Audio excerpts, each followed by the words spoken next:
passion and purpose in unexpected ways.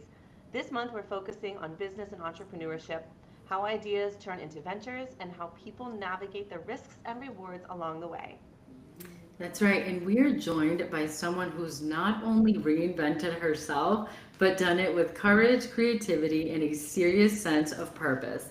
Jennifer Jaxxon-Louis is a former math professor turned academic advisor, a passionate fiction writer, and a fearless entrepreneur at heart. With two master's degrees, 9 books to her name, and a signature purple streak in her hair at one point, Jennifer brings a bold mix of intellect and imagination to everything she does. Today, she's opening up about what it really means to build a life on your own terms, even when it's messy, uncertain, and constantly evolving. Great. Thank you Recent, so much for having me again. It's wonderful to be here with both of you, and I can't wait to, share what I've been through in the business world and kind of some crazy hoops to, navigate. But it's been a rewarding experience, and I'm looking to kind of get back into it again. Yes, yes, we're so excited to have you to talk about things from this perspective. And I want to start with something that is a little crazy, but it seems like right now you are juggling a full-time job, you Mhm. are promoting your book, and Right. you are thinking about launching a tutoring business. What's pulling you towards tutoring, and what all is going on with all of these things? Okay, well, I was a math professor for 17 years full time, and but I've tutored math for over 30 years, and I've tutored in all different types of centers, academic, commercial, private, online, hybrid, like all different formats, and I just feel like I'm really effective one-on-one. And even though I really enjoy what I do now, I'm an academic advisor for education and exercise science majors, as well as like an athletic liaison. So I'm working with all the student athletes at my university. And even though I really love that, I really enjoy teaching math. And I just feel like I love teaching it one on one. So even though I'm so busy with my current job and promoting my book, which is really exciting, and I have another book in the works and a lot of research, I keep feeling like I should do this. I actually almost started this tutoring business before I got my current job, and I kind of, it's very difficult to start a business where you need to make money to live. And that was a scary position to be in. So now I have a full-time job with benefits, which I desperately need. And I'm thinking maybe I'll start the business on the side, see how it does without having to rely on that income, which to me, that puts an unnecessary pressure. So that's kind of where I am, and trying to like think of the logistics of how I could focus on all of these things at once and do well at all three endeavors. So that makes sense. Yeah, it's definitely a tough decision when it comes down to money and making sure that, we have that to live. yeah, Minor detail. right, right, right. And how about some of the other factors for you, like time, the energy you put in, just the risk of failure? Is that something you're considering too? What is that like for you? Absolutely. I mean, so I owned a business before with my ex-husband, and we did it for 3 years. But ultimately, our business plan, our business model was flawed. And also, so I ran a pop-up Thai rolled ice cream business, as well as we added on gourmet loaded fries. But the whole scene kind of died, like the whole food truck scene kind of died. And so even though we were selling ice cream on Fort Lauderdale Beach, we could not make a consistent profit because there were just no customers. People weren't interested in that type of scene as much. We saw a real decline. So definitely failure when you have to invest your money, your time and things, you don't want to fail. And it is competitive. And, it's really about doing your research, really researching the market. And so there's a lot of factors. Like in my mind, I keep thinking, oh, it would just be really simple, but it's not so simple. Even a very simple business like we ran with the ice cream, there's a million things to consider. And so it's just about, having enough time for all of the things I want to do because I like to do everything really well, not half, so. Yeah, and that makes sense. When you're pouring so much time and energy and resources into something, you want to make it the best that it can possibly be, right?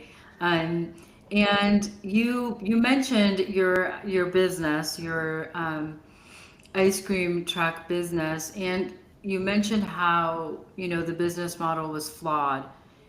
Where do you think that you said research, but where in the research do you think that's something that someone could have found out? What would you have done differently, I guess, to kind of be aware of that before you found out on the other end? Right, and sometimes that's very hard to do because, like what we found, you're the food truck scene, the farmers market scene, the festivals, everybody has different rules. Every city has different rules, and so it's really hard to anticipate. But what was wrong with our business is that we had a lot of demand for our product, but we could only make up to two ice creams at a time. We were using a flash freeze cold pan, and you can only make up to two at a time. And so everybody said, oh, just get more ice cream machines, get employees. And sure, that would make sense, except the venues where we would sell our product limited us on power. And so we could only power so many ice cream machines, which was one, okay, because they really hog a lot of power. And so we branched out into other areas. We started putting alcohol in our ice cream, but that was not always permitted. It depended on the venue. We branched out into Hong Kong bubble waffles and boba tea. We kept with the Asian theme. And then we also got into cotton candy art. We just like researched all these things, but we quickly found out that cotton candy and the humidity of Florida are not a good combination. And so when we tried to do all these things that we saw on YouTube, as soon as we would make something, it would just completely collapse. So sometimes you do not know until you actually try something whether it's going to work.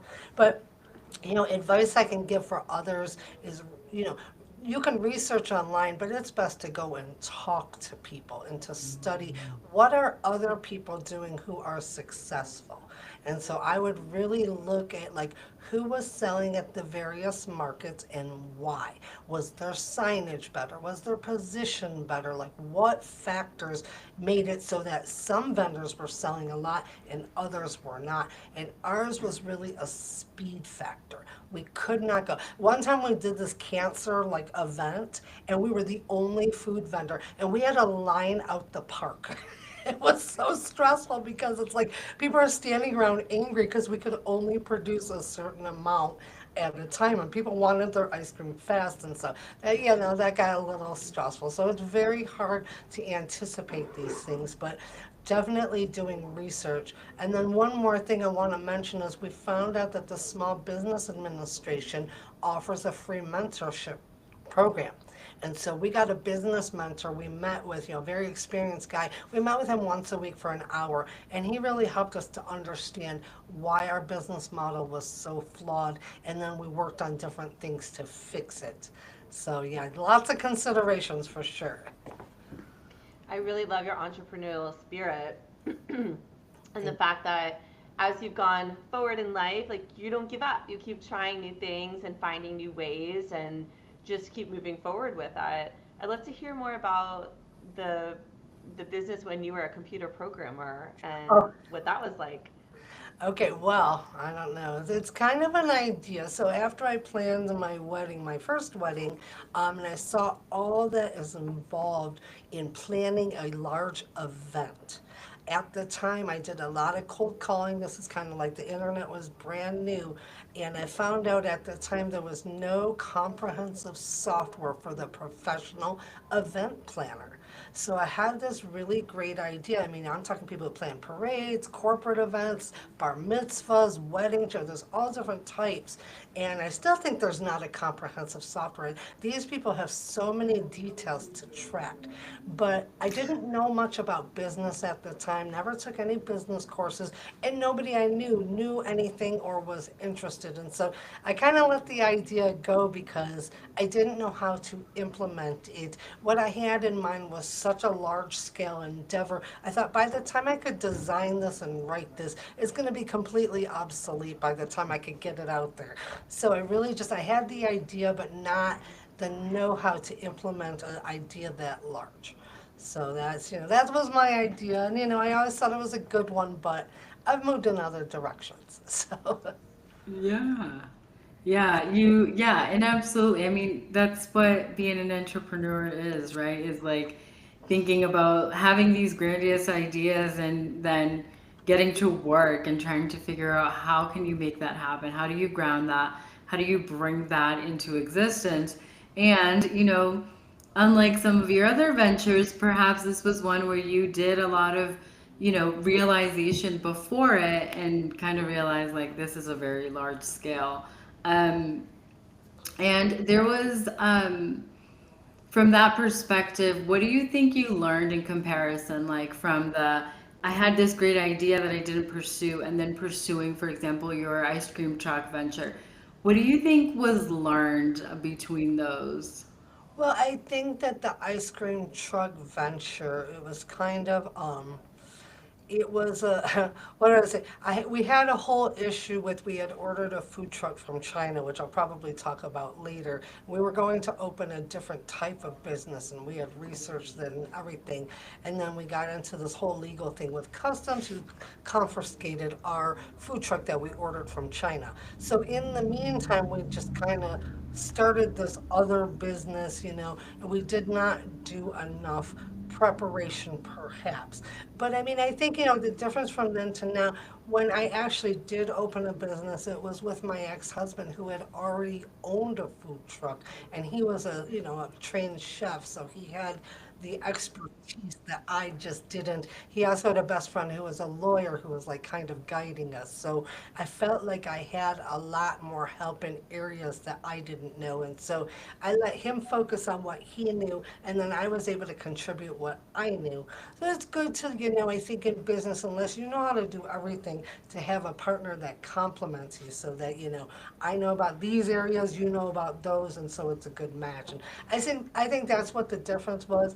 Plus, as well as I had the internet, a lot more maturity, more money. When I started the original idea, I was like, newly out of college, just starting to work as a computer programmer, maybe a few years in. So I was just very young and inexperienced and really didn't know. But I think it's because of, who my ex-husband and who he knew and what he knew that kind of gave me the confidence that I wasn't in it all alone. I had somebody else to lean on to help me. And so that was, positives and negatives to that, because then, also working with someone, there can be disagreements and differences of opinion. So it can be, a help or a hindrance, depending on how you look at it, for sure. So, That's some really good advice there. I love that kind of finding someone who complements you so you're not creating redundant knowledge or redundant tasks, that you're really working together, a true partnership. And I yeah. want to circle back to what you just talked about because I'm so curious about this legal battle with customs. Oh my So do share. Oh my gosh, so this was crazy. So, okay, so my ex-husband originally, he had a food truck before anyone had a food truck in the early 2000s, and his food truck looked like an Airstream. And it was in front of the courthouse in Fort Lauderdale. So he got to be friends with all the celebrities that were there in court, which is kind of funny. So like he knew a lot of, people. But anyway, so when we decided to do a food truck, he said, I want to get one that looks like my previous one, like an Airstream trailer. But he decided, and he thought he did his research. He decided to order one from China because he could customize it and all of this. And it was a lot cheaper as well. And then we also got all of this kitchen equipment ordered from China, and we had it all shipped to the manufacturer of the trailer so they could ship it all together. So they shipped it, and then U.S. Customs seized our trailer. They said it did not have a correct DOT sticker or label or whatever. And then so this Chinese company that claimed it was regularly doing business with the US did not even do the compliance process or whatever was needed to have it legally in the United States. But worse than that, and the documents they would send us were so legally like complicated. Even my ex's best friend, who's a lawyer, could barely make heads or tails of them. But the other thing they said is that we had a trademark violation, and they said three different things. Well, like one, they said it had the same curvilinear shape. And I said, no, I am a mathematician. That is way too broad of a term. And so basically, after this 2 year back and forth, and they would never answer us, we actually won our case. They said it was the same color as the Airstream, and I proved they had two different hex codes. And then they also said that the trailer was a travel trailer, and we looked up the legal definition. We said, no, it's a food service trailer. It's a different classification. It was just so complicated with all these legal statutes. But we won was the good news. The bad news is that after that, they charged us $25,000 in storage fees to hold our trailer from us. We never even got to see it. We had already lost $50,000 on the whole thing. We couldn't afford it, and we had to let it go. So it's like the U.S. Customs like basically held us hostage for 2 years with all of our money in this trailer. We could not get any answers from anyone. We were calling, we were going down there. It was such a headache. And yeah, so I really, really strongly caution anyone who's going to buy a large purchase overseas to talk with people who have done it before. And oh, I forgot the other thing. They had quoted us, this was like post-COVID, they had quoted us $5,000 in shipping fees initially for that trailer. It went up to over $25,000 in shipping fees, which we ended up paying too. So it was just, we lost so much money, it was just awful. So, yeah, so that we won and we lost, I guess is what you could say. Yeah, yeah. It sounds like there were a lot of lessons, which is, the benefit of it all. You learn a lot, you grow from it, but then there is also that downside. And I think that downside, I'm glad that it's come up because I think that is what keeps a lot of people from like starting any projects or like wanting to be an entrepreneur is the potential losses because they can be really significant and life changing for some people. Some people invest their life savings in trying to start these ventures and then it doesn't go as planned. So, thank you for sharing that. Yeah. I wonder now, because I feel like this segues directly into, the idea that we mentioned earlier, which is you are currently working a full-time job, you are promoting your book, and you are planning this summer to test the waters on new ideas on how to promote your book and where to promote your book, and also considering starting a tutoring service. Yeah. I am wondering, how are you going to apply everything that you learned from these ventures in the past to what you are going to take on, which is the possibility of doing farmers market, local bookstores, and starting this tutoring business? How is all of that going to help you make these decisions and carry out this new plan for your new ventures? Well, it's a good question. First of all, I read a very daunting statistic recently. I just published my first novel, and I'm on a million writers' websites, and everybody has these wonderful books, and everybody has like one like. It's like we're inundated. There's 60 million books I am competing with online. And, there's a lot of scams and things like that. So I just decided I am going to focus on the local scene. So I contacted two local libraries. They enthusiastically said yes, and I brought my books, and they're going to be, having my book there and participating in some author events. And then I contacted four high schools in my city. I'm pretty new to Colorado Springs, and three very enthusiastically like yes, and one let me present to a bunch of teenagers, which was awesome. And so I'm doing that. But I also decided to yes, use my experience. I did the whole festival market circuit for 3 years. There's a lot to know and a lot to do. Everything from how to design an appealing booth to how to attract and talk to customers to even like how to apply and be accepted. And so I was accepted into three farmers markets. I started asking local people which is the best. And they told me what was wrong with two of them, and they said the one of the three was the best, and so I decided to do that one. I'm going to do it all summer because it's, there I might be competing with maybe one other author. And when I sold ice cream, there were two authors I saw at every event, and they did well. And my goal is it's not really about book sales. It's about getting the word out that I'm an author and this is my style and all of that. I'm not as concerned about the money at this point. It's just getting people to read my work. So I figured, yeah, I'm gonna like parlay what I know from being a vendor. And then I asked the lady in charge, I said, could I also promote my tutoring business? So I think I'm going to have a banner. I have stand-up banners for my book. I might have one for also my tutoring business because it's the same audience. I have teens and their parents. And that's who I want to market to. So I'm like, I might as well see what I can do. And then I've developed, or I'm thinking of a different model for tutoring. So, like, how do I make a decent amount of money without a huge time commitment, which I don't have? And so instead of tutoring one-on-one, I've decided to tutor one-on-five. And so I'm going to have mini review classes per topic. So, like geometry, algebra 2, pre-algebra. And so I think I'm going to do 3 to 4 classes per week at 2 hours each. That's about as much time as I can spare. So 8 hours on top of my 40-hour-a-week job will leave me hopefully just enough time also to promote my book.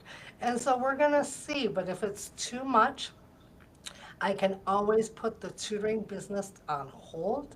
I really want to get my book. I'm kind of in this like part of my book. I'm trying to format it for all the different platforms, which is really challenging, and get it promoted. So I might put the tutoring business on hold if it becomes too much, focus on the book, and then once I get that launched, go work on the business while outlining the other book that I'm working on. So I'm just trying to figure out a balancing act for sure.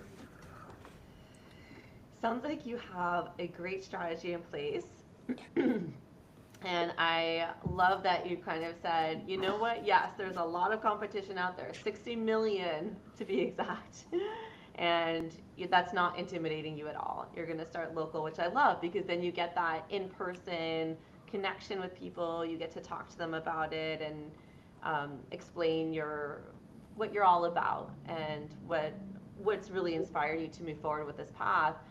Um, so I want to zoom out a little bit to the emotional side of this and help us understand more about your why.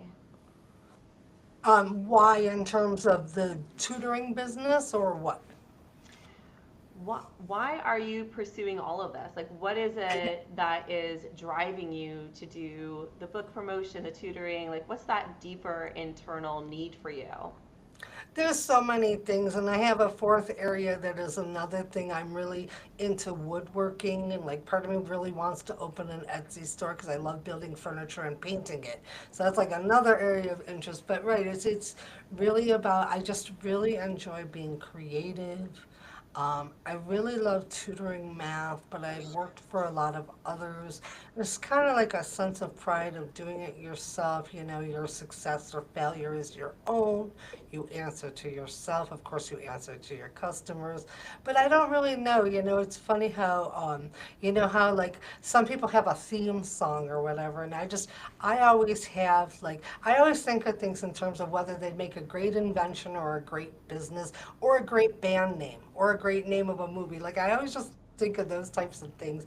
I'm a really creative person, and I don't know, but why do it all at once? I guess there's just so much time. I always think, like, I wish I could kind of clone myself so I'd have time for all of these things. But I have to pick and choose, and you know, ideally, I would like to be able to own my own business and run my own business and also have lots of time for writing, but it's very hard to get to that place where you can fully support yourself on your income from, it depends on what you're doing for your own business, but, I just would have to make sure that I have a steady income. And it's not just the income that's a consideration, but the health insurance.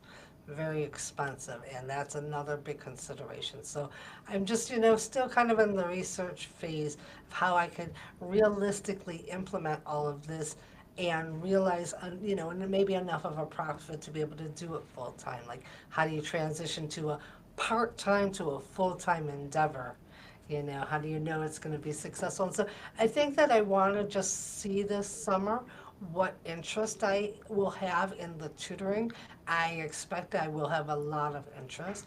But again, it's all on how you package yourself too and present it. So, Do you feel like you have, from all of your prior business experiences and professional experience and your education too, do you feel like you have a really good grasp on how to package each individual thing without it like flowing into the other ones because they're so different?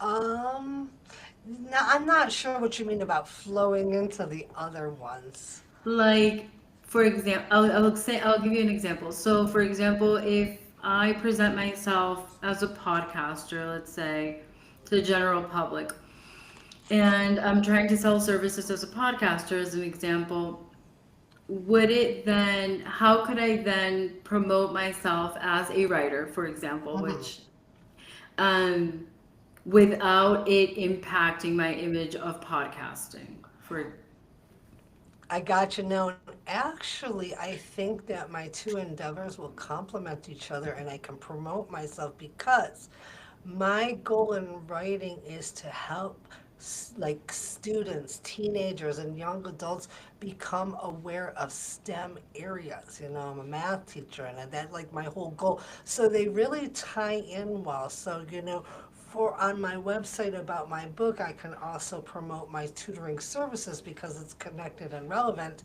and vice versa.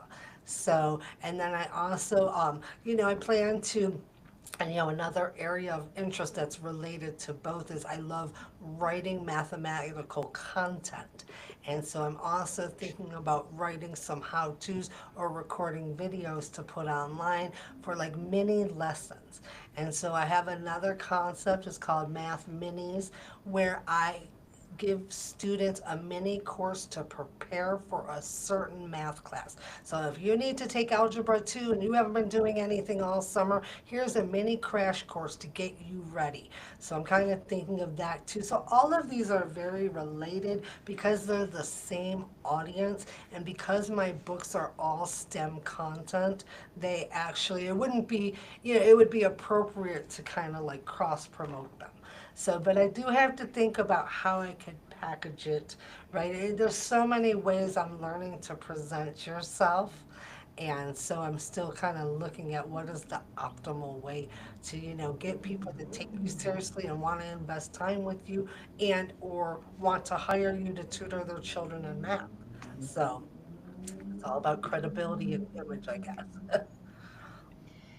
So you've talked a lot about that balance between steady work and following your passion. Mhm. And where do you find that balance? Like you said, at some point you'll go part time and then potentially full time. What advice do you have for others who feel torn between the two? I mean, you have to look at what is realistic for you and your time and your financial needs as well as um, emotional needs. Like, I know that for me, I don't do well in a very, very stressful work environment. I've been in some and it's just not my thing. So I want to see how I can do this so that it's practical and realistic and balanced for me. And so, just thinking about the time commitment. Also, I think, not relying on an income in a new venture is important because if you're fully relying on your income, you're going to have a completely different mindset. You're going to feel almost desperate and you might not present yourself well. Whereas if you have an income and you're doing this as a side business, you might approach it differently. So, like, for me, it's like, okay, there's no deadline, there's no pressure. This is something I'm hoping can be successful, but my whole, well-being doesn't ride on it. So I think just, kind of separating that is going to help me at least keep it, the stress down and have it be something that's manageable. So I see like with my students, for example, a lot of students would fail because they would take on way too much and didn't know how to balance. I think balancing with all of our demands in our life is always a challenge anyway. But yeah, so that's why I'm kind of, keep going back and forth with my tutoring idea because I don't want no one wants to get into something over their head. So that's why I think starting off small with manageable chunks and then evaluating each and then deciding the next step is the way to go. And then, maybe if it's successful enough and I know that I have, a lot of continuing clients that keep coming back, then I will be able to make more decisions based on how I do. So, That's lovely. I love that you're sharing the thought process that goes into all of this and into making such decisions, because I feel like we often see the end result of something. We see what's on our screen, we see, the book, we see, the tutoring business, for example, but I think it's not always seen or even heard the practical steps and the practical things that we need to consider when making these decisions. But what I love the most is that one, you are not giving up on your creativity despite having a full time job in order to have that stability and that health insurance that's so expensive. And I too love that you are just continuing on. You have not let other business failures or the lessons, as negative as they may have seemed and as much as they may have impacted your life from a financial perspective, you're not letting that stop you. You're just like, where do I pivot next? What other one of my passions can I turn into a business? And, continuing to live your life from a place of, authenticity, basically, by pursuing the things that you're passionate about. I really appreciate that.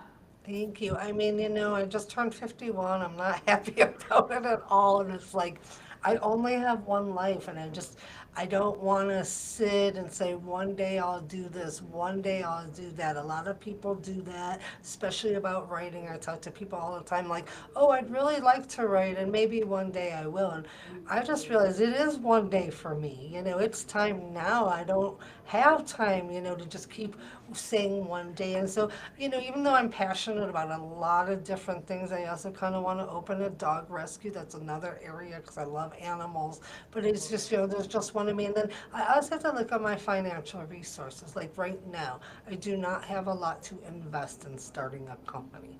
So I have to look for ways to do it. Luckily, the tutoring business I want to start is mostly online and it doesn't take a lot of overhead. That's something else if you're going to do some type of business venture you have to consider. Like with the food truck, we put a lot into that, but we had the money at the time. We didn't want to lose it. Now I don't have that, so I have to think of, what is practical for me and my resources and time. But I think I really firmly believe the old expression, when there's a will, there's a way.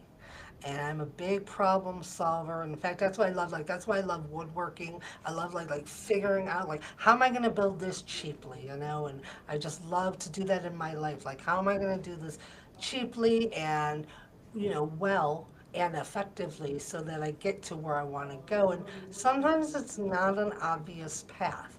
But like you said, you have to keep trying, because what's the alternative? Don't try and be disappointed. I don't want that. Again, we only have one life to live, so.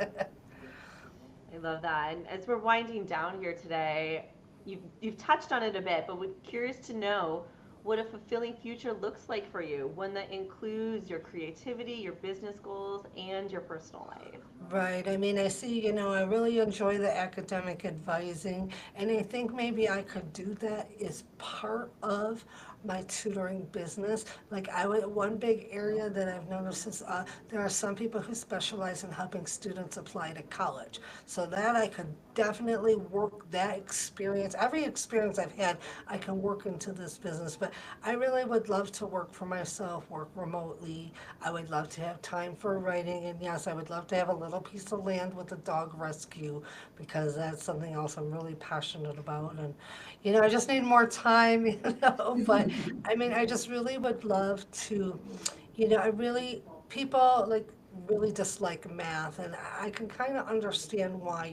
We have to teach so many topics, and nobody knows what it's for or why. And so the reason I love working one-on-one with students is I can really tap into their interests and help them see why it's relevant to them. So I find that really fulfilling to share all I've learned with others. and I feel like I'm really effective in that realm. So, yeah, I mean, I just really would love to be able to work one-on-one with students and help them to appreciate and enjoy math more, while at the same time having time for my writing and all the other things that I want to do with it. The other project I mentioned to you all is I'm trying to get some laws changed with regarding what happened with my mother. That's the next book I'm going to be working on. It's going to be called The Killer Ratio, because the ratio of nurses to patients in assisted living and similar facilities is unacceptable. We talked about that on the last podcast, and so even though I want to write the sequel to my current book, I really am taking time out to do that as well, and so that's another project I'm really passionate about. So it's just, managing, being a good time manager, I think, is what it's all about. So you have time for all the things you want to achieve and enjoy. So, That is amazing. And I love how inspirational that is. I love that everything you said is basically living from a place of truth, from a place that is fulfilling to you, and from a place that really is going to make you feel like you want to get up every day and keep doing that thing. So, thank you for sharing that.